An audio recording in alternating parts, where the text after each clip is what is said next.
Hi everyone, Budget Stark here. Thanks again for tuning in. A very quick video. I am showing my display cabinet, the bottom shelf at the moment, with all these figures piled up. The reason for that is twofold.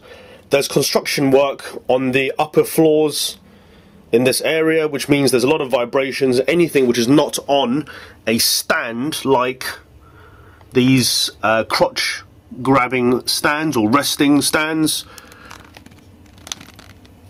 that you can see here, I've got them laid flat because the vibrations will most likely cause the figures to fall over, and I don't really want that to happen with scratches and things that can break due to the weight of the figures. Now this is the King Arts Hulkbuster, and this doesn't need a stand. It's very sturdy, has no problems at all standing up. For those who are aware, I have the quarter scale Mark 45, which I'll put probably in this section here, around this section here. I'll move these figures to a different area. I'll probably repose up the quarter scale Mark 43 and put them next to each other, and I'm probably going to leave this area around here for the Hulkbuster. Yes, this is 22 inches high or 23 inches high on this cabinet, so fingers crossed the Hulkbuster should fit in there. These are the standards of 12.5 inch figures on the stand, so in theory there should be enough clearance room for that, and I hope there is. Otherwise I may have to have the 1/6 scale Hulkbuster in a rather awkward pose. But other than that, I know you guys are a little bit bemused by why I've got my figures all piled like that. It's just purely for safety, so that they don't fall over and cause any breakages or scratches.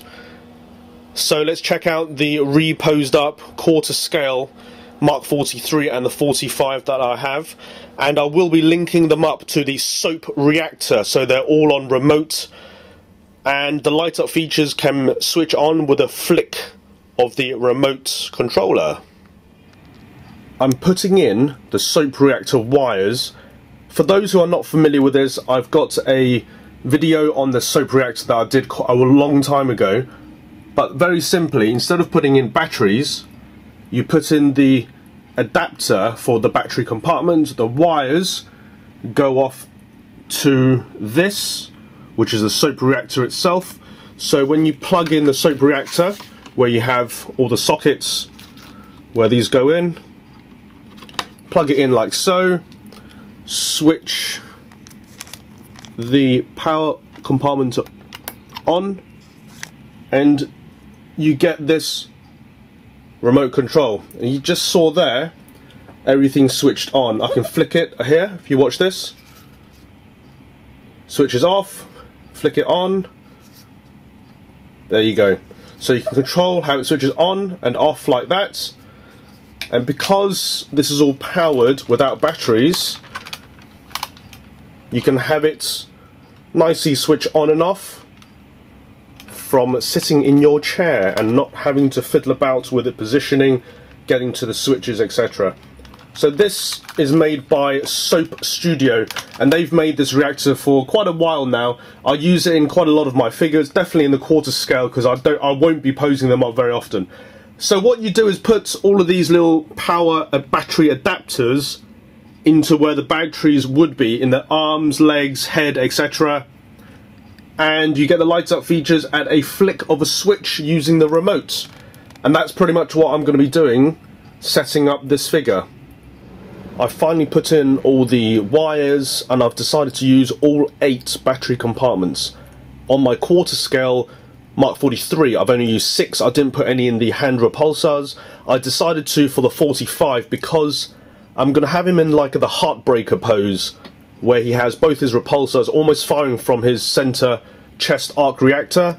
And just to show you how it looks, I'm using the remote control, and there you go. It switches everything on. You can see all his chest lights, his hand repulsors, his head helmet lights, his legs on the front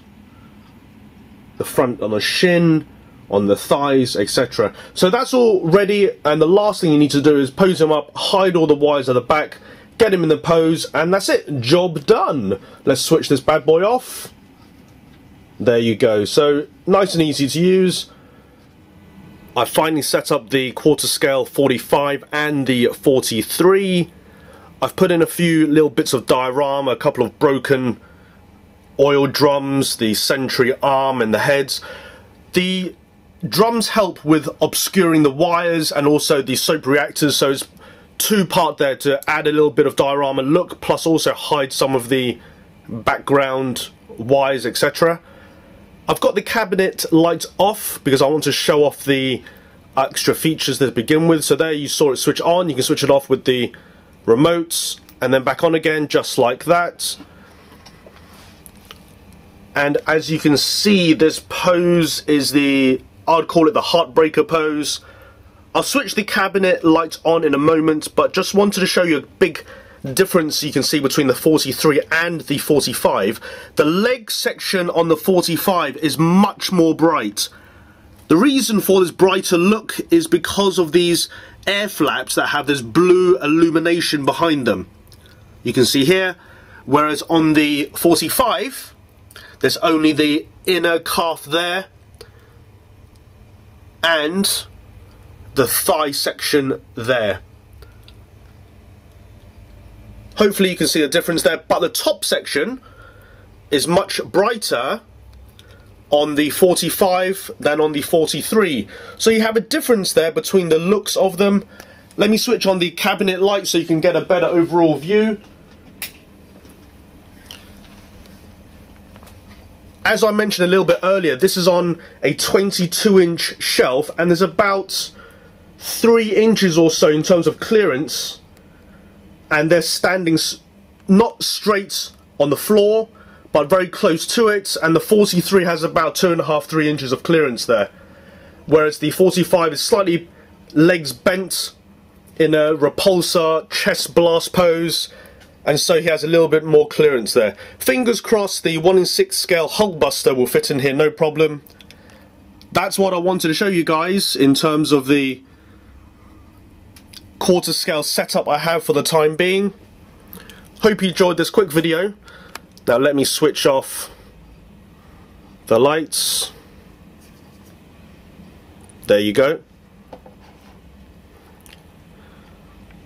Thanks for watching and catch you all at the next video.